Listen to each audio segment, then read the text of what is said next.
Сәлем достар, осындай керемет қытырлап хрустящий болып тұратын пиязынан жасаймыз, қатпарлы пиязынан. Сұйық май 2 қасық, қопсытқыш, суымызға тұзымызды салып, қатты емес, жұмсақ емес, орташа қамыр теста илейтін боламыз. Қыздар, егер де менің каналыма тіркелмесеңіздер, тіркеліп, комментарий жазып, лайк баса кетіңіздер. Видеодағылай осылай елесеңіздер болады. Суларыңыз жылы су болу керек, қатты мұздай болмау керек.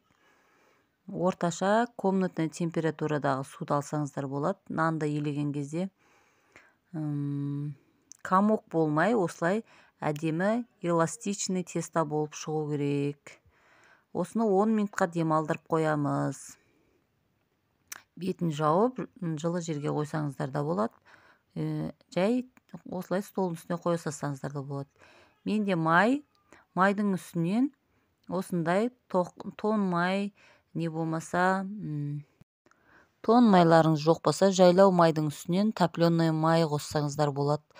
Наныңызды тағы бір басып қоясыздар да, содан кейін пияздарыңызға кірісесіздер. Қыздар, пиязды жұқа, жіңішке қылып турағандарыңыз дұрыс, өйткені тестадан шығып кетуі мүмкін.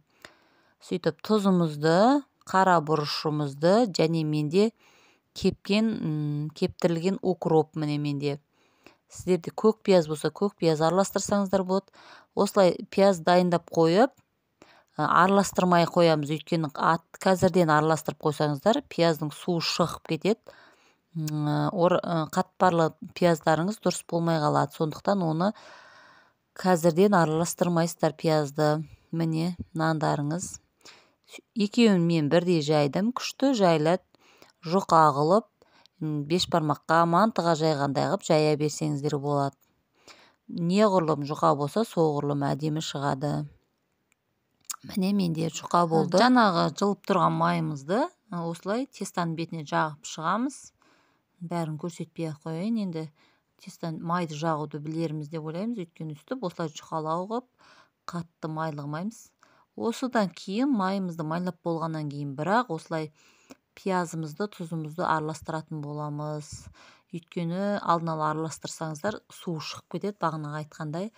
Пиязыңызды міндетті түрде майда болып туралу керек. Тестаның осылай бір шетін қайырып, осылай оқтауға ораймыз, қаттыға орамаймыз, қыздар, осылай жұмсақтауға ораймыз. Ортасынан бөлеміз. Қазір тағы да көрсететін болам. Міне менде екінші тестам кетті.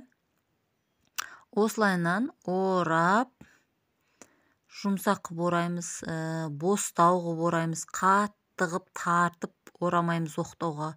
Өйткені кішкене қазір қуыратын кезде әйтпесе пиязымыз бәрі тестаның сыртына шығып кетеді. Содан кейін осылай бөлеміз ортасынан.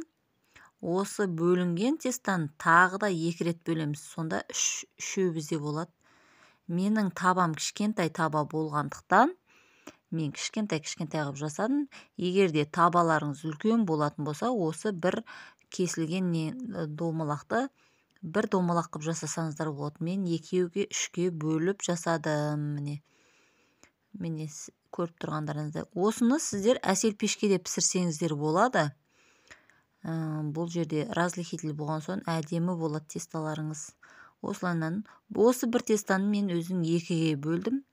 Ал сіздер табаларыңыз үлкен болатын болса, 2-ге бөлмей-ақ бір комок қылып, жайып, табаға орташа отта пісірсеңіздер болады, қыздар. Міне көріп тұрғандарыңызда кішкентай. Мен бір шетінен пісіріп жаттым, екінші шетінен бала шағам жеп, ыстықтай жақсы болды. Қыздар, айта кетейін, бұл 5-тің шайына күшті кетеді. Ыстықтай жесеңіздер әрине күшті болады. Майды көп құймаймыз, аз ғана табаның астына жағып қоятын боламыз. Болды. Бетін жауып пісіретін боламыз. Міне осылай. Әдемі болып шығады, қыздар. Сөз жоқ, керемет болып шығады. Жасап көріңіздер. Қатпарлы пияз өте дәмді болады. міне менде топленое масло мына жерде. Соны осылайынан табаның астына жайлап жағып қойып жатырмын. Көріп тұрғандарыңыздай, екі шетін кезек-кезек қызарғанша пісіріп аламыз.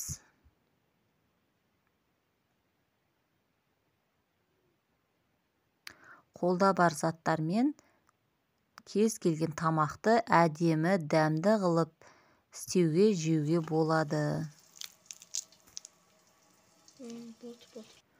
Ал қыздар, сіздерге сәттілік, бізге ас болсын.